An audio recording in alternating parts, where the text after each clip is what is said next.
ನಮಸ್ತೆ ಗುರುಗಳೇ. ಹೇಳಮ್ಮ. 2026ರಲ್ಲಿ ವೃಷಭ ರಾಶಿಯ ಭವಿಷ್ಯ ಹೇಗಿದೆ? ನಮಸ್ಕಾರಮ್ಮ. ಹಾಗೆ ವೀಕ್ಷಕ ಬಂಧುಗಳಿಗೂ ಸಹ ನಮಸ್ಕಾರ. ಈಗ 2026ರಲ್ಲಿ ವೃಷಭ ರಾಶಿಯವರಿಗೆ ಯಾವ ರೀತಿ ಇರುತ್ತೆ ಅಂತ ನೋಡ್ತಾ ಹೋಗೋಣ. ಮೊದಲಿಗೆ ನಾವು ಇದನ್ನ ಹೇಳ್ಬೇಕಾದ್ರೆ ಒಂದು ಕುಂಡಲಿ ಹಾಕತ್ತೀವಿ. ಇದೇನು ಅಂದ್ರೆ 2000 ಅಂದ್ರೆ ಜನವರಿ 1, 2026ನೇ ಇಸ್ವಿಯ ಮಧ್ಯರಾತ್ರಿ 00 ಅವರ್ಸ್ ಅಂದ್ರೆ 12 ಗಂಟೆಗೆ ಒಂದು ಕುಂಡಲಿ ತಯಾರು ಮಾಡ್ತೀವಿ. ಅದರದ ಆಧಾರದ ಮೇಲೆ ನಾವೆಲ್ಲ ರಾಶಿ ಭವಿಷ್ಯ ಹೇಳೋದು. ಅಲ್ಲಿಂದ ನಮ್ಗೆ 2026 ಶುರು. ಆ ರೀತಿ ನೋಡಿದಾಗ ಲಗ್ನದಲ್ಲಿ ಚಂದ್ರ ಅಂದ್ರೆ ರಾಶಿಯಲ್ಲಿ ಚಂದ್ರ, 2ನೇ ಮನೆಯಲ್ಲಿ ಗುರು, 4ನೇ ಮನೆಯಲ್ಲಿ ಕೇತು, ಮತ್ತೆ 8ನೇ ಮನೆಯಲ್ಲಿ ಬುಧ, ಶುಕ್ರ, ರವಿ, ಕುಜ, ಮತ್ತೆ 10ನೇ ಮನೆಯಲ್ಲಿ ರಾಹು, 11ನೇ ಮನೆಯಲ್ಲಿ ಶನಿ ಇರುತ್ತೆ. ಇವುಗಳ ಆಧಾರದ ಮೇಲೆ ನಾವು ಭವಿಷ್ಯವನ್ನ ಲೆಕ್ಕ ಹಾಕೋದು. ಈಗ ವೃಷಭ ರಾಶಿಯವರಿಗೆ ಹೇಗಿರುತ್ತೆ ಅಂತ ನೋಡ್ತಾ ಹೋದ್ರೆ ಸ್ವಲ್ಪ ಉತ್ತಮ ಫಲಗಳಿದೆ ಅಂತ ಹೇಳ್ಬೋದು. ಓವರ್ ಆಲ್ ಸ್ವಲ್ಪ ಉತ್ತಮ ಫಲಗಳಿವೆ. ವೃತ್ತಿಯಲ್ಲಿ ಅಭಿವೃದ್ಧಿ ಆಗುತ್ತೆ, ಪ್ರೊಫೆಷನಲ್ ಅಪ್ಲಿಫ್ಟ್ಮೆಂಟ್ ಅಂತ ಹೇಳ್ತೀವಿ ನಾವು, ಇದಾಗುತ್ತೆ. ವೃತ್ತಿಯಲ್ಲಿ ಹೆಚ್ಚಿನ ಸ್ಥಾನಮಾನ ಸಿಗುತ್ತೆ, ಬಡ್ತಿ ಸಿಗ್ಬೋದು, ಪ್ರಮೋಷನ್ ಸಿಗ್ಬೋದು, ಇವುಗಳು ಆಗ್ತಾ ಹೋಗುತ್ತೆ. ಈ ಹಿಂದೆ ಪಟ್ಟ ಕಷ್ಟಗಳು ನಿವಾರಣೆ ಆಗುತ್ತೆ. ಈ ಕಷ್ಟಗಳೆಲ್ಲೆಲ್ಲಿ ವೃತ್ತಿಲಿ ಆ ಸ್ಥಾನ ಸಿಗೋಕ್ಕೋಸ್ಕರ ಪಟ್ಟಿರ್ತೀರಿ ಕಷ್ಟ, ಅಥವಾ ಉನ್ನತ ಹುದ್ದೆಗೂ ಕಷ್ಟಪಟ್ಟಿರ್ತೀರ, ಅಥವಾ ನಿಮ್ಮ ಜೀವನದಲ್ಲಿ ಏನೋ ಸಾಧಿಸೋ ಕಷ್ಟಪಟ್ಟಿರ್ತೀರ, ಇವೆಲ್ಲ ಸ್ವಲ್ಪ ನಿವಾರಣೆ ಆಗ್ತಾ ಹೋಗುತ್ತೆ. ಆರ್ಥಿಕ ಸ್ಥಿತಿ ಉತ್ತಮವಾಗಿರುತ್ತೆ. ಅಂದ್ರೆ ನಿಮಗೆ ಬರ್ತಕ್ಕಂಥ ಹಣ ಪರವಾಗಿಲ್ಲ, ನಿಮ್ಮೆಲ್ಲ ಅಗತ್ಯಗಳನ್ನ ಪೂರೈಸುವಷ್ಟು ಇರುತ್ತೆ. ಹೂಡಿಕೆ ಮಾಡುವಾಗ ತಿಳಿದು ಮಾಡಿರಿ. ಯಾವುದೋ ಇನ್ವೆಸ್ಟ್ಮೆಂಟ್ ಮಾಡ್ತೀರಾ, ಅದ್ರ ಬಗ್ಗೆ ಪೂರ್ವಾಪರ ತಿಳಿದೆ ಮಾತ್ರ ಮಾಡಬೇಡಿ. ಯಾಕೆಂದ್ರೆ ಅದು ಮುಳುಗೋಗೋ ಸಾಧ್ಯತೆಗಳಿವೆ. ಅದರಿಂದ ಅದ್ರ ಬಗ್ಗೆ ಸರಿಯಾಗಿ ತಿಳ್ಕೊಂಡು ಗೈಡೆನ್ಸ್ ತಗೊಂಡು ಮಾಡಿ. ಖರ್ಚನ್ನು ಹತೋಟಿಯಲ್ಲಿಡಿರಿ.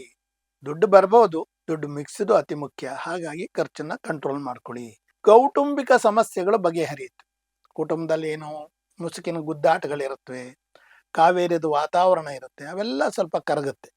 ರಾಶಿಯಿಂದ 3ನೇ ಅಧಿಪತಿ ಚಂದ್ರನು ರಾಶಿಯಲ್ಲಿ ಇರುವುದರಿಂದ ಮನೆಗೆ ಹೊಸ ಸದಸ್ಯರ ಆಗಮನವಾಗುತ್ತದೆ. ಅಂದ್ರೆ ಏನು ಅಂದ್ರೆ ಆಚೆ ಕಡೆಯಿಂದ ಯಾರೋ ಬರ್ತಾರೆ ಅಂತಲ್ಲ, ನಿಮ್ಮನೆಯಲ್ಲಿ ಒಂದು ಮಗುವಿನ ಜನನವಾಗುತ್ತೆ, ಒಂದು ಸಂತಾನ ಬರುತ್ತೆ ನಿಮ್ಮ ಮನೆಗೆ. ಈ ರೀತಿ ಅದು ಹಸನ್ಮುಖ ಆಗುವಂತ ಸಂದರ್ಭನ ನಿಮಗೆ ಕೊಡ್ತಾನೆ. 4ನೇ ಕೇತುವಿನಿಂದ ಮಾತಾಪಿತೃಗಳ ಆರೋಗ್ಯದಲ್ಲಿ ವ್ಯತ್ಯಾಸ.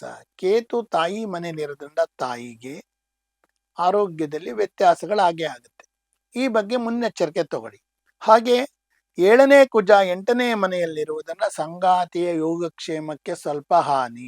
ನಿಮ್ಮ ಹೆಂಡತಿ ಮನೆ ಗ್ರಹ ದುಸ್ಥಾನಕ್ಕೆ ಹೋಗಿರೋದ್ರಿಂದ ಸ್ವಲ್ಪ ಆರೋಗ್ಯ ವ್ಯತ್ಯಾಸಗಳಾಗುವಾಗಲೇ ನೀವು ತೋರಿಸ್ಕೊಂಡು ಅವರಿಗೆ ಸರಿಪಡಿಸ್ಕೊಂಬಿಡಿ. ಪೂರ್ಣ ಕಾಲ ಕಾಯ್ತಾ ಕೂತಿರ್ಬೇಡಿ. ರಾಷ್ಟ್ರಾಧಿಪತಿ 8ನೇ ಮನೆಯಲ್ಲಿ ಇರುವುದರಿಂದ ನಿಮ್ಮ ಸ್ವಂತ ಆರೋಗ್ಯಕ್ಕೂ ವ್ಯತ್ಯಾಸ. ಅತಿವಾದ ದಣಿವು ಅಂದ್ರೆ ಎಲ್ಲೋ ಓಡಾಡ್ತಿರ್ತೀರ ನಿಮ್ಮ ಕೆಲಸದ ಮೇಲೆ, ಅಥವಾ ಹೆಚ್ಚು ಹೊತ್ತು ಕೆಲಸ ಮಾಡ್ತಿರ್ತೀರ, ಆ ದಣಿವು ನಿಮಗೆ ಅನಾರೋಗ್ಯಕ್ಕೆ ದೂಡಬಹುದು. ಇದನ್ನ ಸ್ವಲ್ಪ ಎಚ್ಚರಿಕೆ ತಗೊಳ್ಳಿ. ದ್ವಿತೀಯ ಮತ್ತು ಪಂಚಮಾಧಿಪತಿ ಬುಧನು ಅಷ್ಟಮದಲ್ಲಿರುವುದರಿಂದ ವ್ಯಾಪಾರ ವ್ಯವಹಾರಗಳಿಗೆ ಅಷ್ಟು ಒಳ್ಳೆಯದಲ್ಲ. ಅಂದ್ರೆ 2ನೇ ಮನೆಯಿಂದ ದುಡ್ಡು ಕೊಡೋದು, 5ನೇ ಮನೆ ಅಂದ್ರೆ ಪೂರ್ವ ಪುಣ್ಯ, ಈ ಎರಡೂ ಗ್ರಹ ಹೋಗಿ ದುಸ್ಥಾನದಲ್ಲಿರೋದ್ರಿಂದ ಹಣ ಮತ್ತೆ ನಿಮ್ಮ ಬುದ್ಧಿವಂತಿಕೆ ಸ್ವಲ್ಪ ಕಡಿಮೆ ಆಗ್ಬೋದು. ಅದರಿಂದ ವ್ಯಾಪಾರ ವ್ಯವಹಾರ ಮಾಡಕ್ ಮುಂಚೆ ಸ್ವಲ್ಪ ಯೋಚಿಸಿ ಮಾಡಿರಿ. ರಾಹುವಿನಿಂದ ಉದ್ದಿಮೆದಾರರಿಗೆ ಅತೀವ ಸಂತಸ. ಸಾಮಾನ್ಯ ರಾಹು ಅಂದ್ರೆ ಕೆಟ್ಟ ಗ್ರಹ ಅಂತ ತಿಳ್ಕೊಂಡ್ಬಿಡ್ತಾರೆ ಎಲ್ಲ. ಆದ್ರೆ ರಾಹು ಇಲ್ಲಿ ಇಂಡಸ್ಟ್ರಿಯಲಿಸ್ಟ್ ಇರ್ತಾರಲ್ಲ, ಅವ್ರಿಗೆ ಪ್ರೋಗ್ರೆಸ್ ಕೊಡ್ತಾನೆ.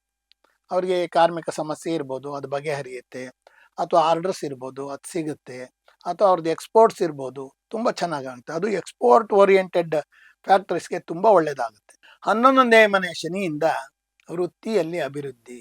ಇಲ್ಲಿ 11ನೇ ಮನೆ ಶನಿ ಲಾಭ ಕೊಡ್ತಾನೆ. ಶನಿ ಲಾಭ ಯಾಕೆ ಕೊಡ್ತಾನೆ ಅಂದ್ರೆ ಸ್ಥಾನಮಾನಗಳು, ಹೈಯರ್ ಪ್ರಮೋಷನ್ಸ್ ಅನ್ನ ಕೊಡ್ತಾನೆ. ಹಾಗೆ ವಕೀಲರುಗಳಿಗೆ, ಲಾಯರ್ಗಳಿಗೆ ತುಂಬಾ ಒಳ್ಳೇದಾಗ್ಬಿಡುತ್ತೆ, ಒಳ್ಳೆ ಹೆಸರು ಬರುತ್ತೆ. ನೋಡಿ, ಇದು ಒಂದು ಒಳ್ಳೇದು ಕೊಟ್ರೆ ಹಿತಶತ್ರುಗಳ ಕಾಟ ಜಾಸ್ತಿ ಆಗುತ್ತೆ. ಇನ್ಯಾರೋ ಆ ಪ್ರಮೋಷನ್ ಕಣ್ಣಿಟ್ಟಿರ್ತಾರೆ, ಅವ್ರಿಗೆ ಸಿಗಲ್ಲ, ಅವ್ರು ನಿಮ್ ದ್ವೇಷಿಗಳಾಗ್ತಾರೆ, ಅಥವಾ ಅಲ್ಲಿರೋರೇ ಗುಂಪುಗಾರಿಕೆ ಮಾಡ್ತಾರೆ. ಇದ್ರ ಬಗ್ಗೆ ಸ್ವಲ್ಪ ಗಮನ ಇಟ್ಕೊಳ್ಳಿ. ಇನ್ನೂ ನೀವು ಹೆಚ್ಚು ಒಳ್ಳೇದನ್ನು ಕಾಣಬೇಕು ಅಂದ್ರೆ ಹೆಸರು ಬೇಳೆ ದಾನ ಮಾಡಿ. ಯಾಕೆಂದ್ರೆ ಅವರು ಬುಧನ ಒಂದು ಧಾನ್ಯ ಅದು.